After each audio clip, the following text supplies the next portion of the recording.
Hey there everybody, this is Owen with Overtake, and I'm back again today with another video on the Overtake clutch delay valve delete. Now, you may have seen the previous video that I did on our Shop 22 WRX, but I'm joined today by this 2012 STI. I want to show you the difference of doing this install on an STI, as there are a few key changes from that previous guide. So let's get into it.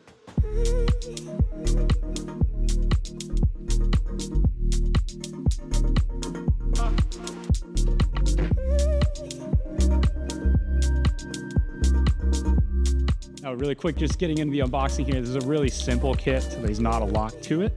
We're gonna have a nice Overtake sticker. Then we have the clutch delay valve delete itself right here, as well as a little washer, which for the STI, we are not gonna need, so we can just set that aside. Now, if you're not familiar with what the purpose of a clutch delay valve delete is, I don't blame you. It's a little bit confusing, but I do have a cutaway of a clutch slave cylinder off of a WRX right here. It is a WRX, but the internals are gonna be the same as an STI, so this is kind of a universal deal. Up on top here, we do have a fitting, and this is where our clutch line that goes up to our pedal is going to be. And when we press the clutch pedal, it compresses fluid that goes down through here and extends this, disengaging your clutch pressure plate. Now, you can see all this extra garbage in here. That is essentially a spring and a baffle mechanism that when you release your pedal, instead of just dumping the clutch, it kind of slips it a little bit, and that's where the delay factor is. That's actually what all of these parts are, is this little rubber baffle. There's a series of holes behind it that let the fluid through. However, if we get rid of that and replace it with just a solid piece here, that opens up all of these internal channels for that fluid to just perfectly flow through and give you a lot more predictable, like one-to-one pedal feel with what your clutch is doing, which can just improve drivability day to day, getting going from stoplights and stuff like that. So now that we've kind of gone over everything going on with that and what this product does, let's get under the hood, get the intercooler off, we can get to installing this. So now that we're under the hood here, we can see this is pretty much put together. This is a modified car, but more or less the steps we're gonna be taking are gonna be the same. We're gonna wanna remove the 2 bolts on either side of our intercooler, 2 bolts for our bypass valve, and then also the 2 clamps on the throttle body coupler and the 1 clamp down here on the turbo. So I'm just gonna bust this out real quick. We'll just speed through it, and then we'll get into the meat and potatoes down here.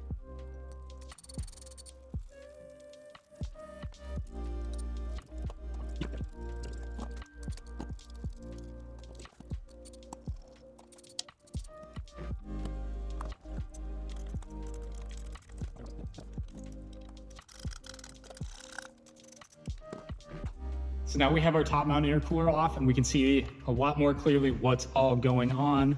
Right here, we have our clutch line that I mentioned before, and then right below that is the slave cylinder itself. We can see it kind of plunges forward, and this is your clutch fork that disengages your clutch. Now, to get at the delay valve, that's actually on the back side of the slave cylinder on these STIs, so we're not really able to get at it. We're gonna have to remove these 2 14mm bolts that attach it to the side of the transmission. However, there's not really a good way to get those backed out either, so we're going to have to remove the 2 14mm bolts right here, one on top, one on the bottom, and get the starter out of the way. So we're gonna get started there. So I'm gonna take my 14mm socket here and get that upper bolt broken. And then same down below, you get this bolt broken loose. So now I have this lower bolt out. If you remember, I broke that top bolt loose. So what I'm gonna do is actually grab our electric ratchet here, just get this one backed all the way out because it is quite a bit longer.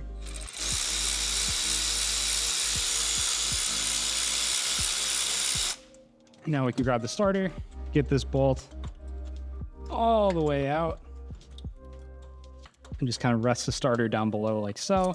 Set this bolt up out of the way.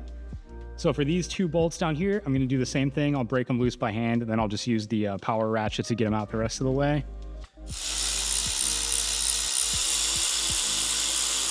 And with both of those bolts now out, you can see we can take the slave cylinder out of here. Now we can get at our delay valve right there. This factory delay valve is a 25mm, which is a fairly uncommon wrench size, but because we're here in America, imperial wrenches, those are kind of what reigns supreme. So a 15/16 actually fits perfectly on there.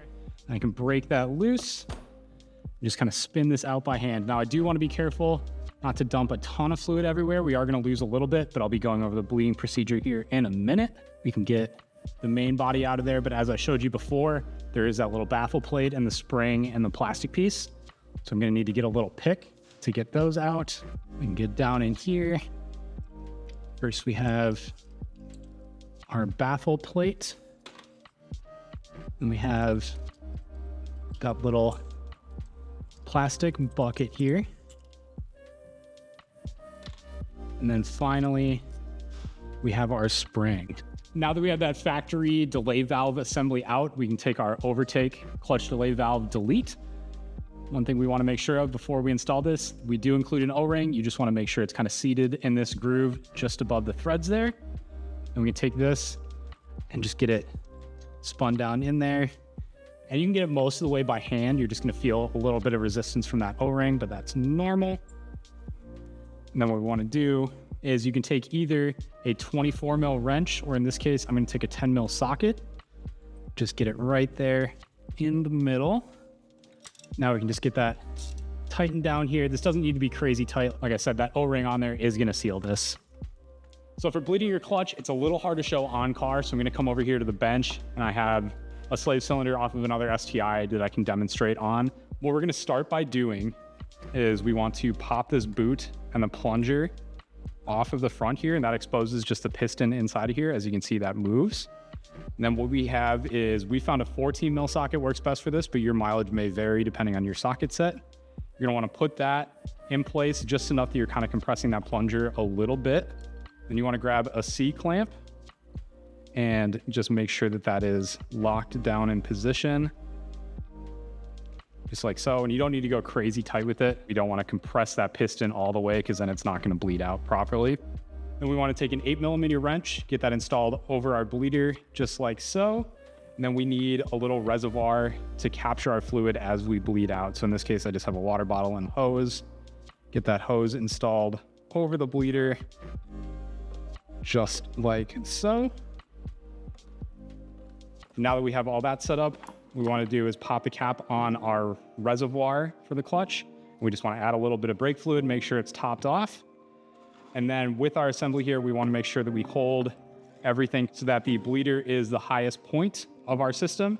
And then we're going to have a friend in the car, and we're going to have them pump the clutch a couple times and then hold it. There's going to be pressure.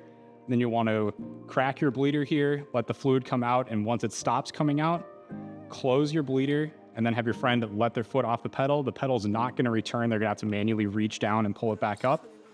And then you want to repeat that cycle of like pump it up, make sure it's pressurized, hold the pedal, crack the bleeder, fluid comes out, and then tighten it back up and have them reset the clutch pedal. You're going to want to do that a few times just until the clutch starts feeling normal again when they just pump it normally. Then what you want to do is take all of this off of the slave cylinder, get your piston and dust cover put back on, and then get this reinstalled back onto the side of the transmission and just test it out. Make sure your clutch throw feels normal. If it doesn't, take everything back apart and repeat the bleeding process. Once you have all of that done and your clutch is feeling good, you can get your slave cylinder bolted back up to the transmission, torqued to spec, get your starter bolted back up, and then replace your top mount intercooler, and you are all done. So if you want to pick up an Overtake clutch delay valve delete for your STI or 2006 Plus WRX, head to the link in the description to overtakeusa.com and grab one for yourself. If you like what you're seeing here and you want to follow along with future Overtake products and product development, give us a follow at Overtake USA.